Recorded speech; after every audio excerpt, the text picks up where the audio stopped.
বাংলাদেশের সর্বশেষ গুরুত্বপূর্ণ আপডেট সংবাদে আপনাকে স্বাগত। শুরুতেই সংবাদ শিরোনাম, পরে বিস্তারিত। প্রথমে জানাবো, ফারাক্কাবাদ বাংলাদেশের জন্য মরণ ফাঁদ, বললেন মঈন খান। ফারাক্কাবাদ এখন বাংলাদেশের জন্য মরণ ফাঁদ হয়ে দাঁড়িয়েছে। বর্তমানে এটি বাংলাদেশের 18 কোটি মানুষের জীবন মরণের প্রশ্ন হয়ে দাঁড়িয়েছে বলে মন্তব্য করেছেন বিএনপির জাতীয় স্থায়ী কমিটির সদস্য ডক্টর আব্দুল মঈন খান। শুক্রবার বিকেলে মাওনা ভাসানী ফারাক্কা লং মার্চ দিবস উপলক্ষে আন্তর্জাতিক Farakka committee IFC, New York ও যুক্তরাষ্ট্র এর সহায়তা ও আন্তর্জাতিক ফারাক্কা কমিটি আইএফসি বাংলাদেশের যৌথ আয়োজনে অনুষ্ঠানে এক গণসমাবেশে প্রধান অতিথির বক্তব্যে বিএনপির জাতীয় স্থায়ী কমিটির সদস্য ডক্টর আব্দুল মঈন খান এই মন্তব্য করেছেন। জানাবো, দখলদার ইসরায়েলি বিমানবন্দর লক্ষ্য করে হুতিদের হাইপারসোনিক মিসাইল হামলা। আলহামদুলিল্লাহ, দখলদার ইসরায়েলের তেল আবিব থেকে 20 কিলোমিটার দক্ষিণ পূর্বে অবস্থিত বেন গুরিয়ন আন্তর্জাতিক বিমানবন্দরকে লক্ষ্য করে একটি দেশীয় হাইপারসোনিক ব্যালিস্টিক মিসাইল দিয়ে নিক্ষেপ করেছে ইয়েমেনের হুতি যোদ্ধারা। সশস্ত্র বাহিনীর মুখপাত্র ব্রিগেডিয়ার জেনারেল ইয়াহিয়া সারি আজ দিবাগত রাতে এই তথ্য নিশ্চিত করেছেন।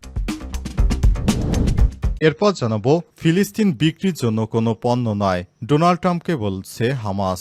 ইসরায়েলি সরকারের সঙ্গে যে কোনো আলোচনা শুরুর আগে গাজা উপত্যকায় মানবিক সহায়তা প্রবেশের অনুমতি দিতে হবে। পাশাপাশি গাজা ফিলিস্তিনের অবিচ্ছেদ্য অংশ এবং এটি বিক্রির জন্য নয় বলে মন্তব্য করেছেন তিনি।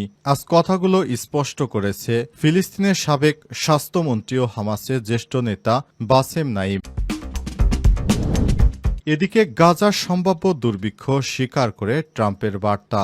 ভয়াবহ দুর্ভিক্ষের দ্বারপ্রান্তে গাজা উপত্যকায় ক্ষুধাকে অস্ত্র হিসেবে ব্যবহার করছে দখলদার ইসরায়েলি বাহিনী। ফলে প্রতিনিয়ত খাদ্য সংকটে জীবন বাঁচাতে যুদ্ধ করতে হচ্ছে বাসিন্দাদের। বিভিন্ন সময় জাতিসংঘের সংস্থা ও উপত্যকার বাসিন্দারা এই ভয়াবহ খাদ্য সংকটের দাবি করে আসছিলেন। এবার এ বিষয়টি স্বীকার করলেন মার্কিন প্রেসিডেন্ট ডোনাল্ড ট্রাম্প। তিনি বলেছেন, গাজার মানুষ অনাহারে রয়েছে, যুক্তরাষ্ট্র এই পরিস্থিতির উত্তরণ ঘটাবে।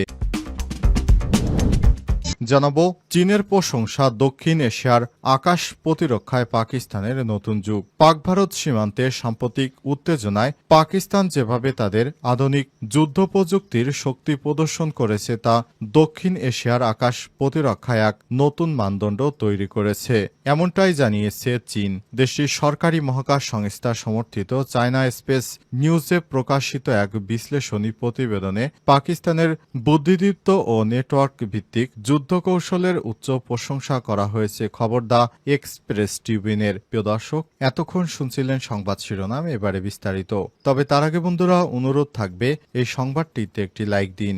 এই চ্যানেলে আপনি নতুন হয়ে থাকলে আমাদের সংবাদটি দেখতে দেখতে চ্যানেলটি সাবস্ক্রাইব করে রাখুন। কমেন্ট করে বন্ধুরা আপনার মূল্যবান মতামত জানিয়ে দিন আপনি বিশ্বের কোন দেশ থেকে বা বাংলাদেশের কোন স্থান থেকে আমাদের সংবাদটি দেখছেন এবং শুনছেন। আর বন্ধুরা, ভারত পাকিস্তান যুদ্ধে আপনি কোন দেশকে সমর্থন করেন কমেন্ট করে জানিয়ে দিন।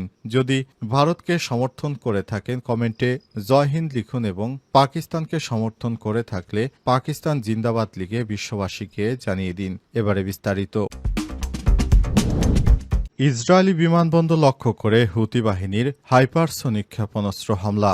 ইসরায়েলের তেল আবিব থেকে 20 কিলোমিটার দক্ষিণ পূর্বে অবস্থিত বেন গুরিয়ন আন্তর্জাতিক বিমানবন্দরকে লক্ষ্য করে একটি দেশীয় হাইপারসোনিক ব্যালিস্টিক ক্ষেপণাস্ত্র নিক্ষেপ করেছে ইয়েমেনের হুতি আন্দোলন সশস্ত্র গোষ্ঠী বাহিনীর মুখপাত্র ব্রিগেডিয়ার জেনারেল ইয়াহিয়া সারি আজ দিবাগত রাতে এই তথ্য নিশ্চিত করেছেন। ইয়াহিয়া সারি বলেছেন, যতক্ষণ পর্যন্ত ইহুদিবাদী ইসরায়েল গাজা উপত্যকায় নিরীহ ফিলিস্তিনিদের হত্যা করবে, আমরা ততক্ষণ পর্যন্ত আমাদের এই আন্দোলন চলমান রাখব। আমরা সরাসরি ইসরায়েলের আন্তর্জাতিক বিমানবন্দরে হামলা চালাবো, যাতে করে ইসরায়েলের অর্থনীতিতে ধস নামে।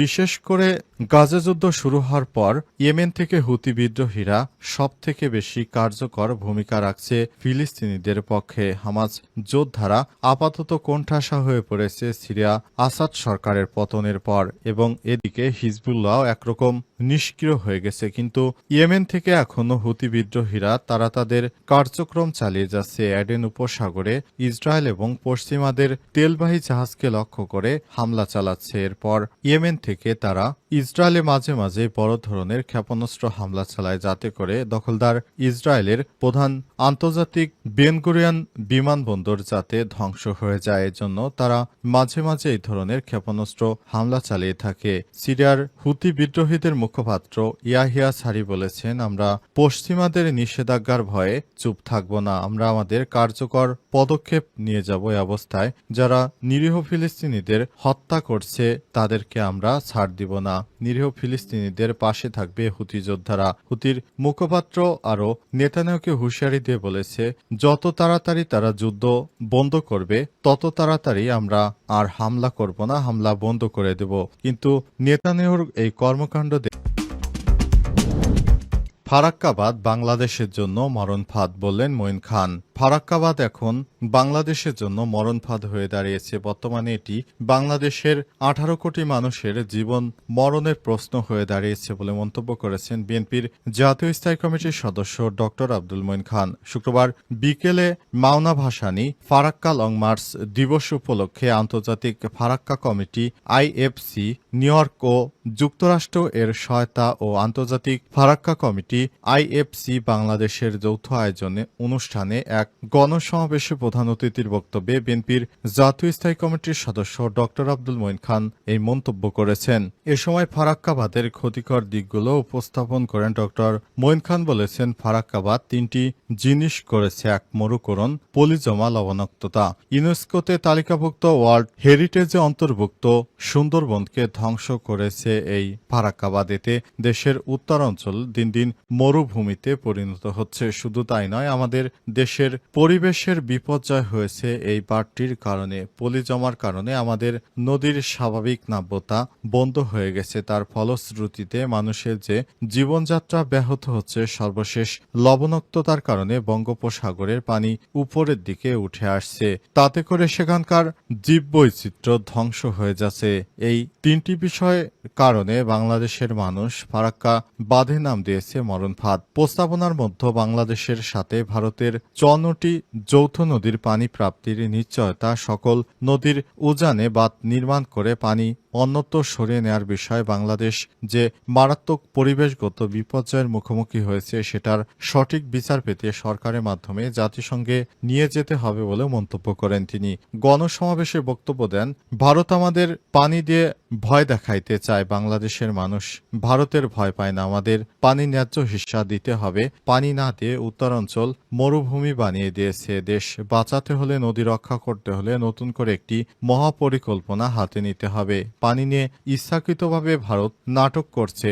যেহেতু তারা এতদিন চুক্তি মানেনি, সুতরাং নতুন করে তাদের সঙ্গে চুক্তি করার কোনো মানে হয় না।